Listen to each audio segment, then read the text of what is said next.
lianes. Des jours et puis des jours ont fui.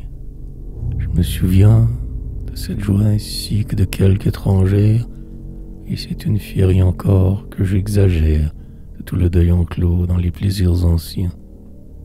Mais nos baisers furent les fruits des Hespérides, dont nous avons mâché la cendre seulement, la cendre.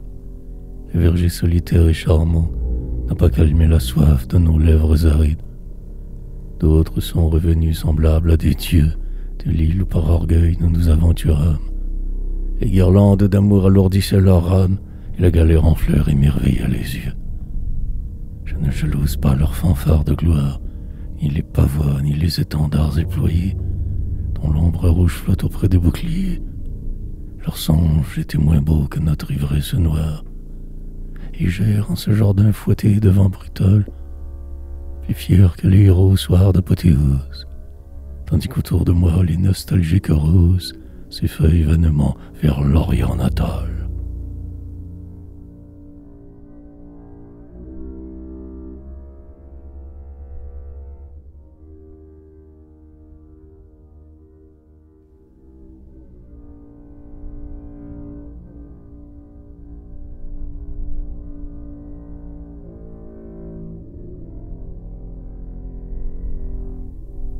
Je t'aimais et les dieux ont dénoué nos bras, et nous vivons la dérive au cours des heures.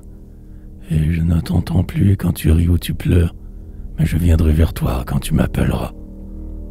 À la dérive, des palais au bord des fleuves, d'impérieuses voix m'évitent, dans la nuit et par les aubes. Mais qu'importe, l'eau s'enfuit et je ferme mes yeux aux chevelures veuves. Je sais, l'hôtellerie est pleine de buveurs. On mûrit la lambrusque et la rose trémière, et les raisins gonflés d'aurore et de lumière versent les vieux soleils dans les cerveaux rêveurs. Les ailtes baladins, les joueuses de lyre, et les masques d'amour églissent dans le soir, et la terrasse est vide où je pourrais m'asseoir. Je n'aborderai pas au perron de porphyre. Nul reine en manteau de pourpre et d'argent clair ne tendra sur le seuil ses lèvres vers ma bouche. Voile noir, carène noire, ombre farouche, la nef sans gouvernail s'en va jusqu'à la mer, et je m'endormirai parmi les vagues vertes, parmi les mornes flots sans bornes, à moins qu'un soir, sur une rive heureuse, au sommet de la tour, dominant la vallée et les terres désertes, tu ne paraisses dans ta robe de soleil, et tu ne m'offres en un geste qui pardonne tes cheveux éployés plus riches que l'automne, et les baisers anciens plus doux que le sommeil.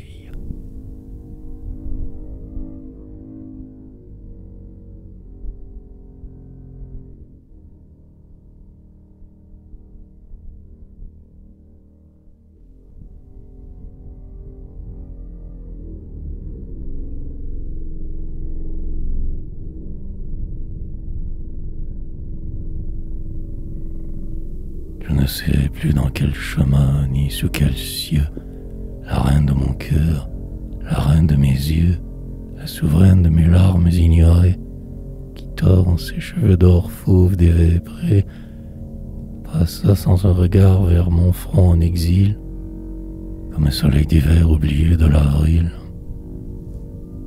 Mais hélas, les lys sont morts, les roses sont fanées, l'impitoyable deuil défleurit les années. Elle ne connaît plus les choses d'autrefois. Son oreille infidèle a désappris ma voix tremblante et les paroles murmurées et le frissonnement des étreintes sacrées.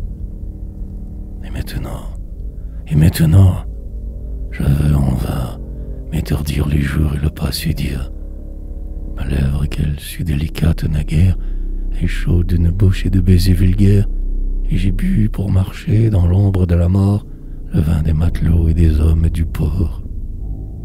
Mais cette ivresse est triste, ô reine, et je t'implore, reviens, fais resplendir la gloire de l'aurore. Jette sur les bois nus un manteau de printemps, et pars les sentiers des roses que j'attends. Sois bienveillante, ou si les beaux jardins des rêves sont clos pour jamais, sois. Les heures seront brèves, où je vivrai dans la lumière et dans le bruit. et je descendrai seul les marches de la nuit.